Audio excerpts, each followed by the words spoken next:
तपाईहरु कसलाई करेला मन पर्दैन? यदि मन पर्दैन भने यो तरिकाबाट बनाएर खानुहोस्, सबैलाई मन पर्नेछ। Hello everyone, welcome to my YouTube channel. आज मैले करेलाको रेसिपी लिएर आएकी छु, करेला फ्राईको। यसलाई बनाउन एकदमै सजिलो छ, साथै मिठो पनि एकदमै मिठो हुन्छ, मन नपर्नेलाई पनि मन पर्छ यसरी बनाएको। र त्यसको लागि मैले करेलालाई राम्चा आकारमा पातलो गरी काटेकी छु। सबै करेलालाई मैले यसरी नै काटेर लिएकी छु। र हामी यसलाई अब एउटा बाउलमा राख्छौं।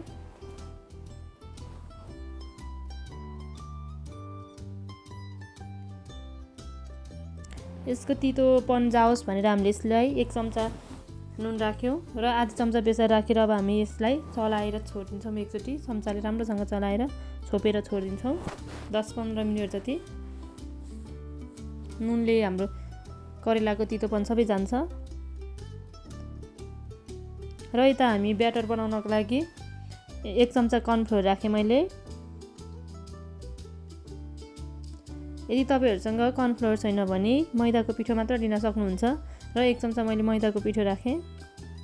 मैदा अथवा आटा राख्न सक्नुहुन्छ। बेसनमा पनि गर्न सक्नुहुन्छ, बेसन झन् राम्रो हुन्छ। त्यसैगरी मैले चुक राखे, तपाईहरुले कागती पनि राख्न सक्नुहुन्छ।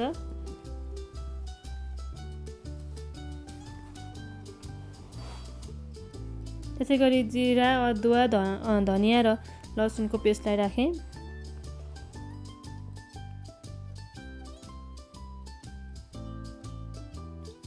अब बेसार राख्छौं हामी थोरै।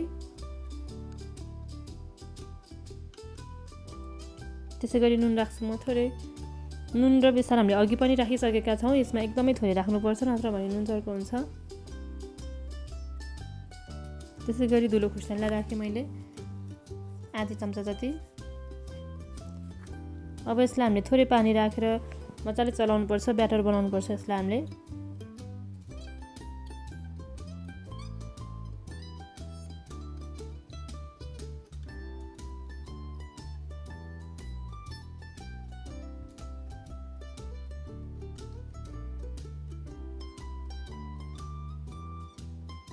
हामीले पानी राखेर ब्याटरलाई चाहिँ यतिको बनाउनु पर्छ।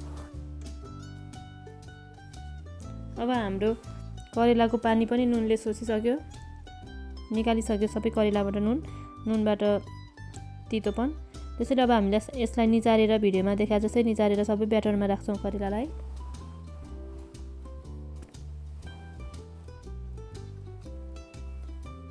अब यसलाई राम्ररी मोल्छौं हामी ब्याटरमा करेलालाई।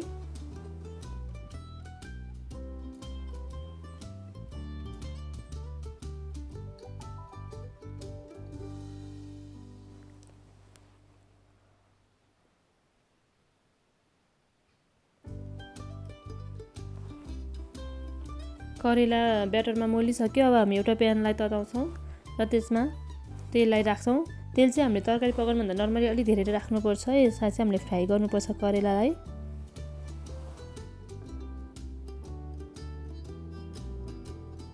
यसलाई बनाउन पनि सजिलो छ र एकदमै मिठो हुन्छ, तपाईहरु पनि पक्कै ट्राई गर्नु होला। अब हामी तेल तातेपछि सबै करेलालाई एकवटा गरेर हामी यस प्यानमा राख्छौं। अट्नी जति एकचोटीमा जति अट्छ त्यति राख्छौं।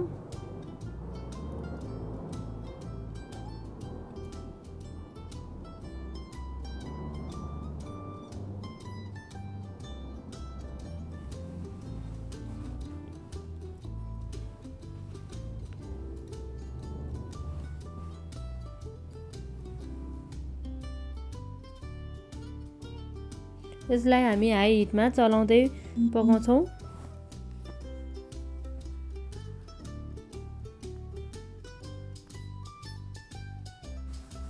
हाई हिटमा हामीले चलाउँदै रातो हुँदासम्म पकाउनुपर्छ, फ्राई गर्नुपर्छ यसलाई।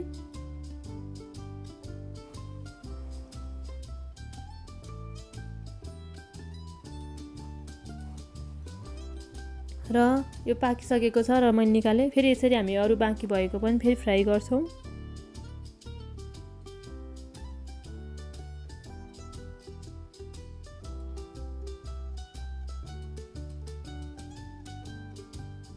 त्यसै गरी अरूलाई पनि फेरि फ्राई गर्छौँ।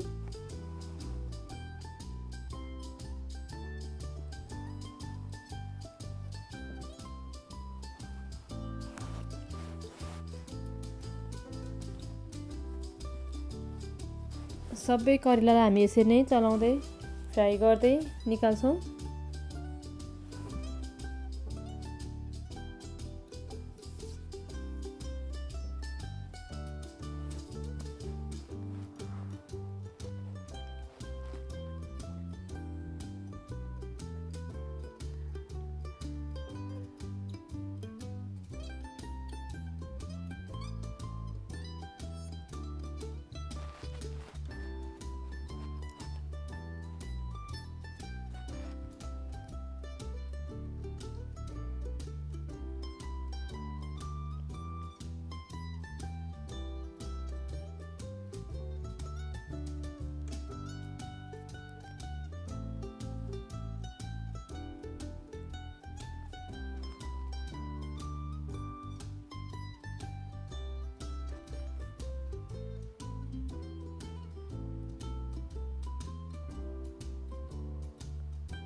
यसरी नै हामीले सबै करेलालाई फ्राई गरेर निकाल्यौँ।